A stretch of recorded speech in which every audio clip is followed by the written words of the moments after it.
بسم الله الرحمن الرحيم. أهلا بكم طلبة أولى إعدادي.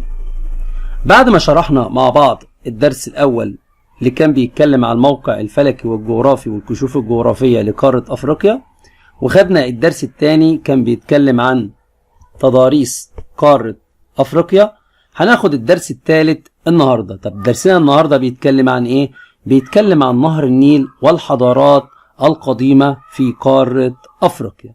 تعالوا مع بعض نتعرف على نهر النيل ومنابع نهر النيل، سواء المنابع الموسمية أو الاستوائية، وهناخد الحضارات اللي موجودة في قارة أفريقيا.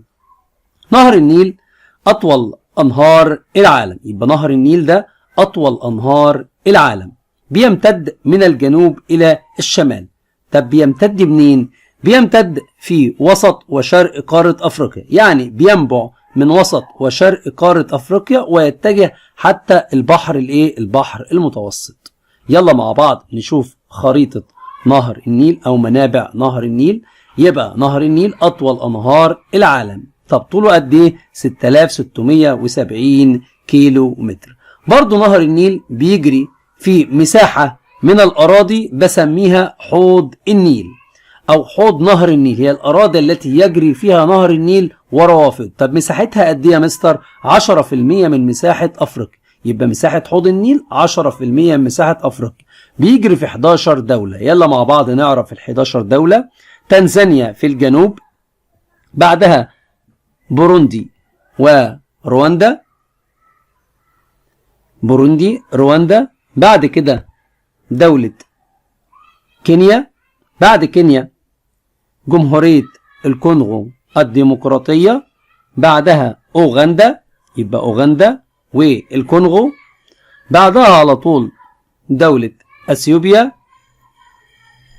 وجنوب السودان، يبقى أثيوبيا وجنوب السودان، بعدها على طول أريتريا، بعدها دولة السودان، بعدها دولة مين؟ دولة مصر. دول 11 دولة بسميهم دول حوض النيل، مساحتهم 10% من مساحة أفريقيا. عشان كده لو قلت لك بما تفسر يعد نهر النيل نهرا دوليا. ليه نهر دولي؟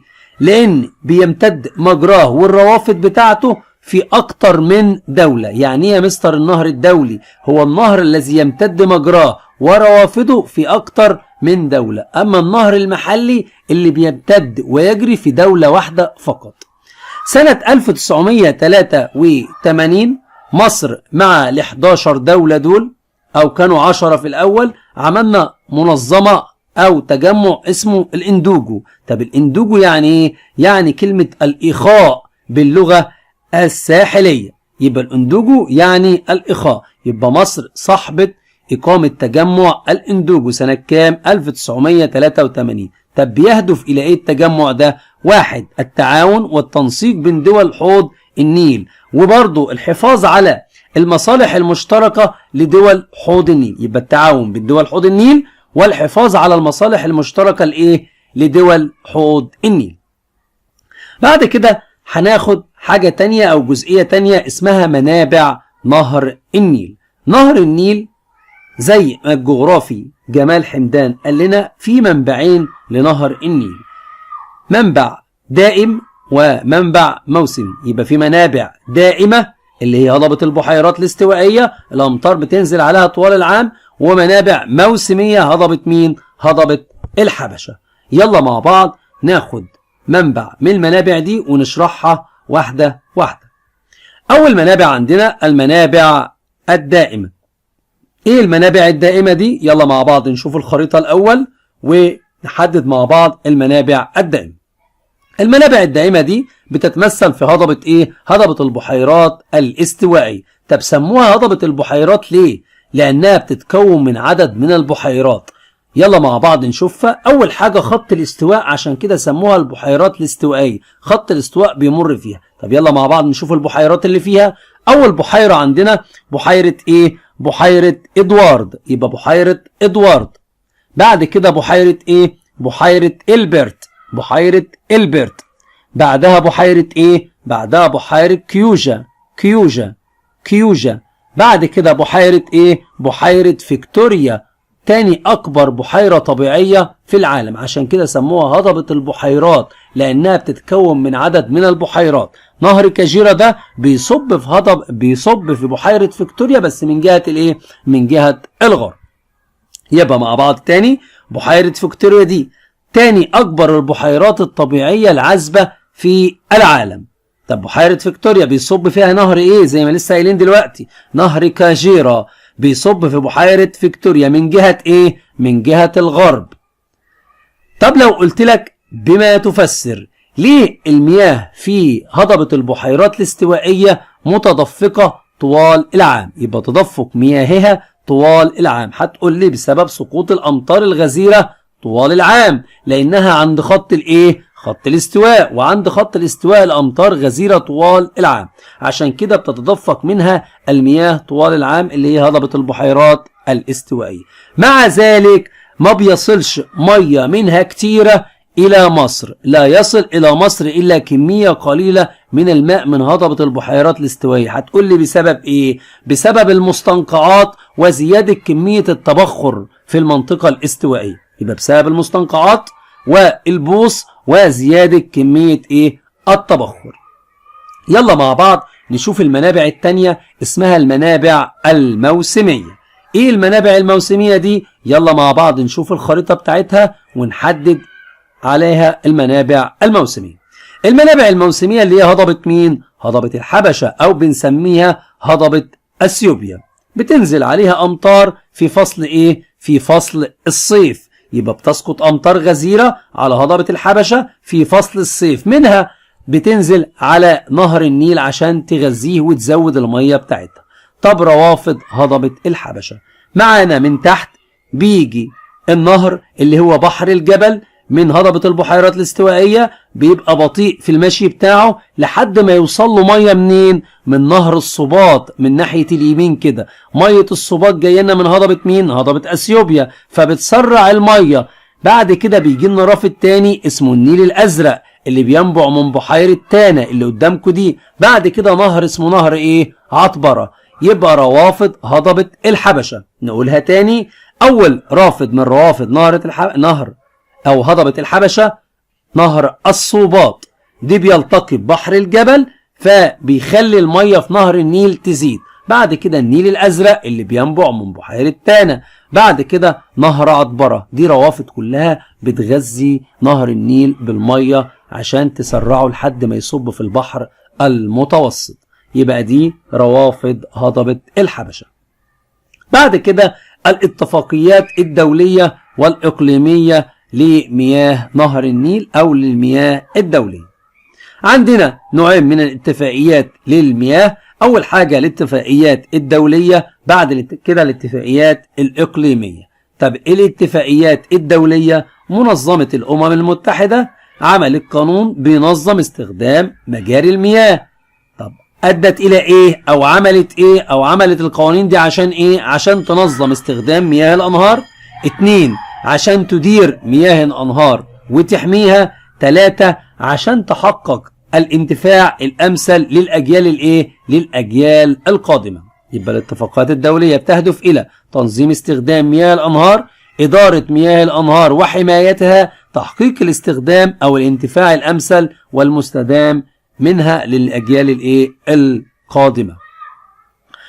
الاتفاقيات الإقليمية عملنا اتفاقية سنة 1929 بتلتزم دول حوض النيل بعدم قيام بأي مشروعات إلا مع الاتفاق مع مين؟ مع مصر. يبقى التزام دول حوض النيل بعدم القيام بأي مشروع على مياه نهر النيل بغير اتفاق مسبق مع مين؟ مع مصر، لأنها دولة المصب. اتفاقية برضو سنة 2015. الاتفاقية دي كانت ما بين مصر وأثيوبيا والسودان. مصر وأثيوبيا والسودان كانت بتنص على عدم التسبب في الضرر لأي دولة من دول إيه؟ من دول نهر النيل أو دول الإندوجو. اتفقت مصر والسودان وأثيوبيا على التعاون والتنمية والاستخدام المناسب لمياه نهر النيل. بعد كده مصر لها دور رائد في تحقيق التنمية المستدامة لمائية حوض النيل. يعني مصر اتفقت مع دول حوض النيل هيعملوا مشروعات على مياه نهر النيل عشان يعملوا تنمية مستدامة. أول حاجة إنشاء خزان صنار على النيل الأزرق لصالح السودان. يبقى إنشاء خزان صنار على النيل الأزرق. برضو جهود عملتها مصر إنشاء سد أوين بأوغندا. يبقى إنشاء سد صنار على النيل الأزرق للسودان وإنشاء سد أوين بأوغندا. ومصر برضو دفعت تكاليف إنشاء خزان جبل الأولياء في السودان عشان يولدوا الطاقة الكهرومائية. يبقى دفع تكاليف إنشاء خزان جبل الأولياء في السودان. مش بس كده، ده مصر عملت على تطوير بحيرة فيكتوريا وبحيرة كيوجا من الحشائش والنباتات. يبقى تطهير فيكتوريا وكيوجا من الحشائش والنباتات. وبرضه ساعدت في حفر عشرات الآبار في كينيا. يبقى حفر عشرات الآبار فين؟ في كينيا.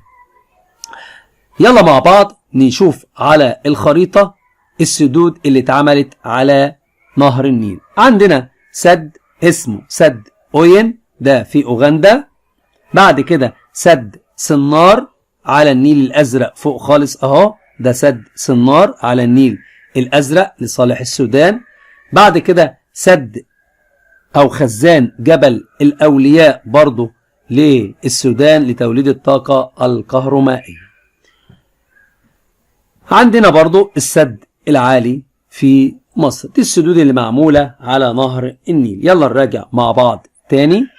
قلنا نهر النيل ده أطول أنهار العالم، طوله 6670 كيلو متر، بينبع من وسط وشرق أفريقيا ويتجه بالمية بتاعته حتى البحر المتوسط، بيصب في البحر المتوسط.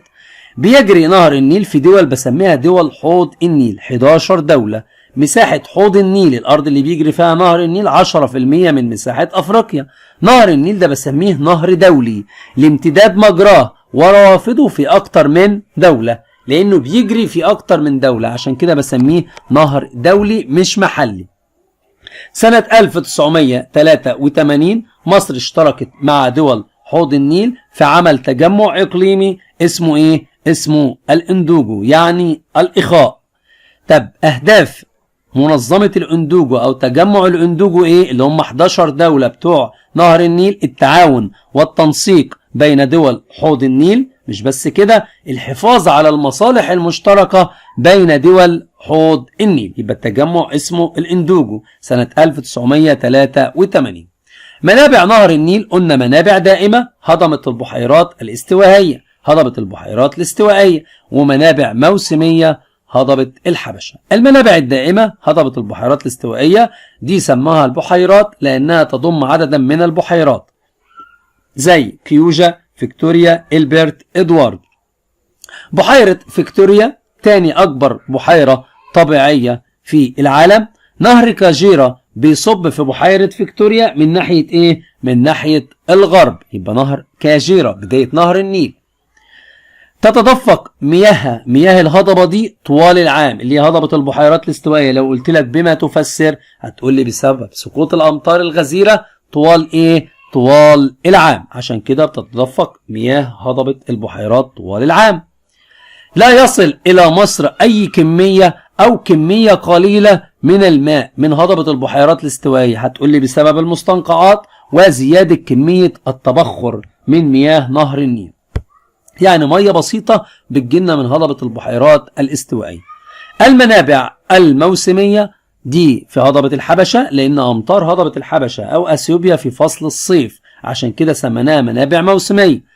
تسقط الأمطار الغزيرة في فصل في فصل الصيف. طب روافد هضبة الحبشة، رافد عطبرة، النيل الأزرق اللي بينبع من بحيرة تانا، الصباط اللي بياخد المية من بحر الجبل ويزودها لحد ما توصل إلى مصر. يبقى عطبرة ده من الروافد الموسمية لنهر النيل، والنيل الأزرق اللي بينبع من بحيرة تانا ده كله في هضبة في هضبة الحبشة، والصوباط اللي بيتلقى المية من بحر الجبل. الاتفاقيات الدولية. الاتفاقيات الدولية والإقليمية للمية. اتفاقيات دولية اتفاقات دولية دي هدفها ايه؟ ان احنا بننظم استخدام مياه الانهار. 2 ادارة مياه الانهار وحماية المياه دي. 3 تحقيق الانتفاع الامثل والمستدام للمياه دي للاجيال الايه؟ للاجيال القادمة، ان انت تنتفع بيها بشكل امثل ومستدام للاجيال الايه؟ القادمة. الاتفاقيات الاقليمية ما بين الدول. اتفاقية سنة 1929 التزمت دول حوض النيل بعدم القيام بأي مشروعات على نهر النيل إلا بعد اتفاق مسبق مع مين؟ مع مصر. يبقى اتفاق مسبق مع مين؟ مع مصر. دي اتفاقية 1929.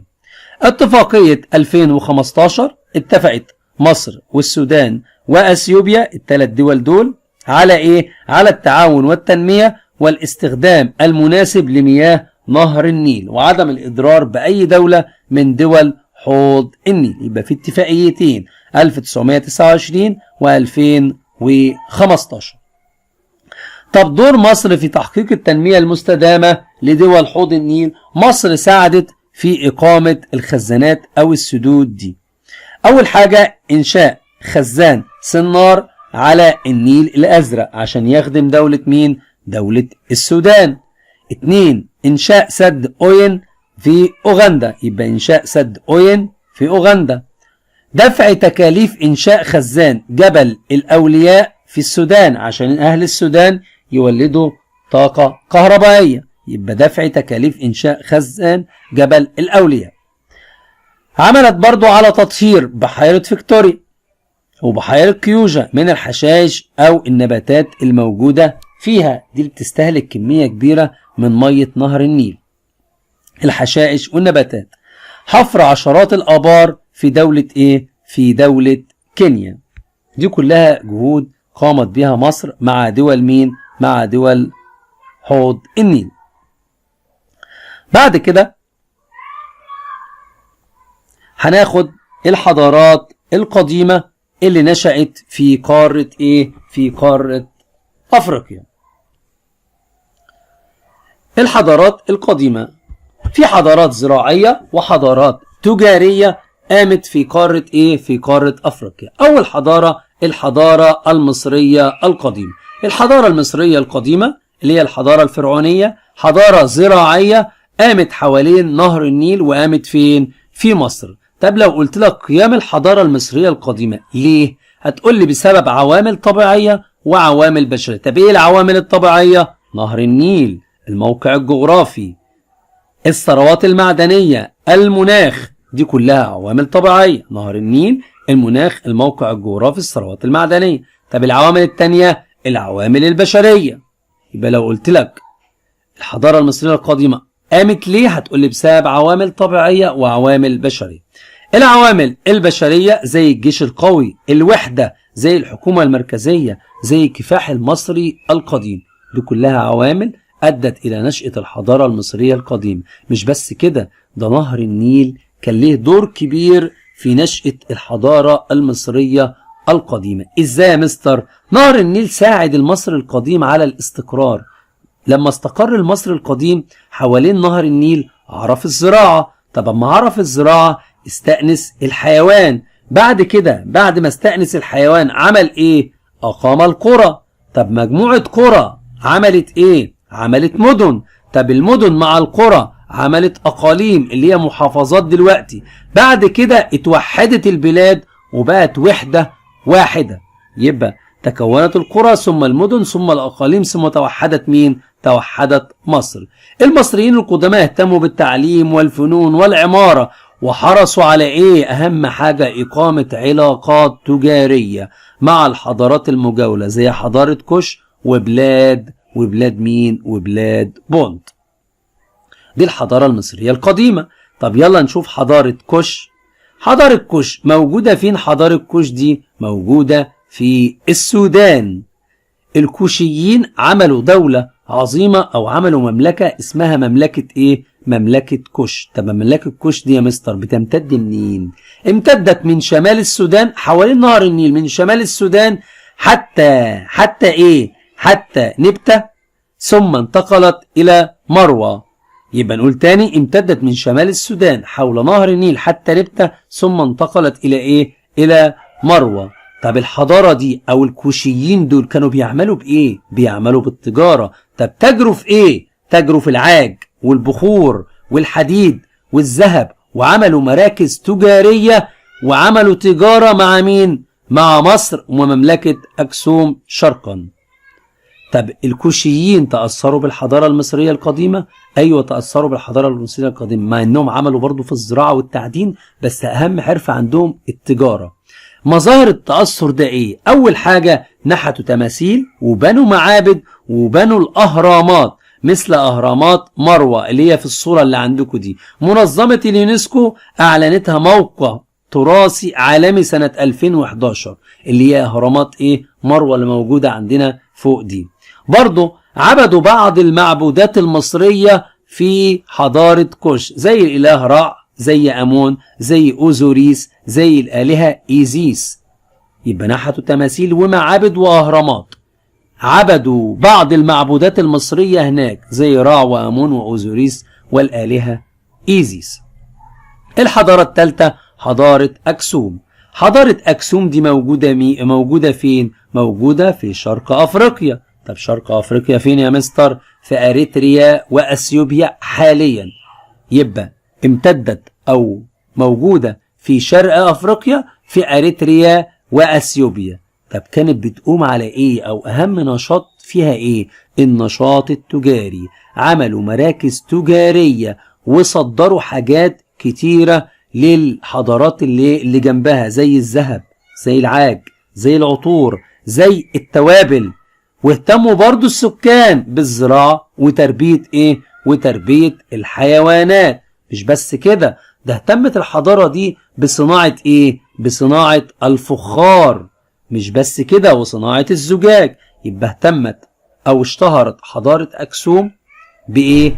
بصناعة الفخار وصناعة الزجاج، موجودة في أريتريا وأثيوبيا في شرق أفريقيا. آخر حضارة معانا النهاردة حضارة قرطاجة. حضارة قرطاجة دي فين؟ دي موجودة على ساحل شمال أفريقيا. موجودة فين دلوقتي؟ تونس حاليا. يبقى امتدت فين أو ظهرت فين؟ ظهرت على ساحل شمال أفريقيا. فين؟ في تونس حاليا. مين اللي عمل حضارة قرطاجة في الأول؟ عملها الفينيقيين، هم اللي أسسوا مدينة قرطاجة على ساحل البحر المتوسط. طب لو قلت لك ليه الفينيقيين أسسوا حضارة قرطاجة على ساحل البحر المتوسط؟ هتقول لي عشان يأمنوا رحلاتهم التجارية من فينيقيا إلى أسبانيا. يبقى لتأمين رحلاتهم التجارية من فينيقيا إلى أسبانيا. يبقى اللي عملها مين؟ الفينيقيين. طب لو قلت لك ما نتائج؟ ايه النتائج؟ الموقع الاستراتيجي المهم لمدينة قرطاجة في منتصف او ما بين شرق وغرب البحر المتوسط. ايه الاهمية او ما نتائج الموقع الاستراتيجي لمدينة قرطاجة ما بين الشرق والغرب؟ ادى الى ايه؟ قويت مدينة قرطاجة واستقلت عن فينيقيا. يبقى بقت مدينة قوية اقتصاديا واستقلت عن ايه؟ عن فينيقيا اللي عملتها. مش بس كده، وحكمت معظم ساحل شمال افريقيا. يلا نراجع مع بعض تاني. الحضارات القديمة في شرق ايه؟ في قارة افريقيا. عندنا حضارة في شرق افريقيا او في الشمال الشرقي اسمها الحضارة المصرية القديمة. قامت الحضارة المصرية القديمة ليه؟ هتقول لي بسبب عوامل طبيعية وعوامل ايه؟ وعوامل بشرية. عوامل طبيعية زي نهر النيل، المناخ، الموقع الجغرافي، الثروات المعدنية. طب عوامل بشرية هتقول لي الجيش القوي، الوحدة بين المصريين، الحكومة المركزية، كفاح المصري القديم. دور نهر النيل في الحضارة المصرية القديمة ساعد على استقرار المصري القديم، وعرف الزراعة، واستأنس الحيوان، وتكونت القرى، ومن القرى عمل المدن، ومن المدن عمل الأقاليم، وتوحدت مصر على يد الملك مينا. بعد كده تقدموا في العلوم والفنون والعمارة والكلام ده كله، وعملوا علاقات بين مصر وحضارة كوش وبلاد بونت. حضارة كوش موجودة امتدت من شمال السودان حوالين نهر النيل حتى نبتة، ثم انتقلت إلى مروة. عمل أهلها بالتجارة. في تجارة إيه؟ في تجارة البخور والعاج والذهب. مع مين؟ مع حضارات مصر ومملكة أكسيوم. الكوشيين أو حضارة كوش تأثرت بالحضارة المصرية القديمة، إنهم نحتوا التماثيل وبنوا المعابد والأهرامات مثل أهرامات مروة اللي قدامكم دي، وعملوا على عبادة بعض المعبودات المصرية في حضارة كوش زي الإله رع وأمون وأوزوريس والآلهة إيزيس. حضارة أكسيوم امتدت شرق أفريقيا في أريتريا وأثيوبيا، كانت مركز تجاري هام للذهب والعاج والعطور والتوابل، يعني اشتغلت بالتجارة، وبرضه سكانها اهتموا بالزراعة وتربية الحيوان. اشتهرت بصناعة الفخار وبرضه بصناعة بصناعة الزجاج. يبقى حضارة أكسيوم موجودة في شرق أفريقيا في أريتريا وأثيوبيا. الحضارة الأخيرة معانا النهاردة حضارة قرطاجة أو قرطاج، ظهرت على ساحل شمال أفريقيا، اللي عملها الفينيقيين. عملوها عشان يتحكموا في التجارة في ساحل البحر المتوسط. أسسها الفينيقيون على ساحل البحر المتوسط عشان يأمنوا رحلاتهم التجارية من فينيقيا إلى أسبانيا. طب لو قلت لك ما نتائج الموقع الاستراتيجي المهم لمدينة قرطاجة ما بين مدن شرق وغرب البحر المتوسط، أدى إلى إيه؟ أدى إلى أن قرطاجة قويت واستقلت عن فينيقيا وحكمت معظم ساحل شمال أفريقيا. يبقى قوية قرطاجة واستقلت عن فينيقيا وحكمت معظم ساحل شمال أفريقيا. وبكده يبقى خلصت معاكم الدرس الثالث، ده درس نهاية الوحدة. انتظروا مني المراجعات على الوحدة الأولى. اسمع الدرس مرة واثنين وثلاثة، هتلاقي اختبار إلكتروني في وصف الفيديو فحله. مع تحياتي مستر جبر.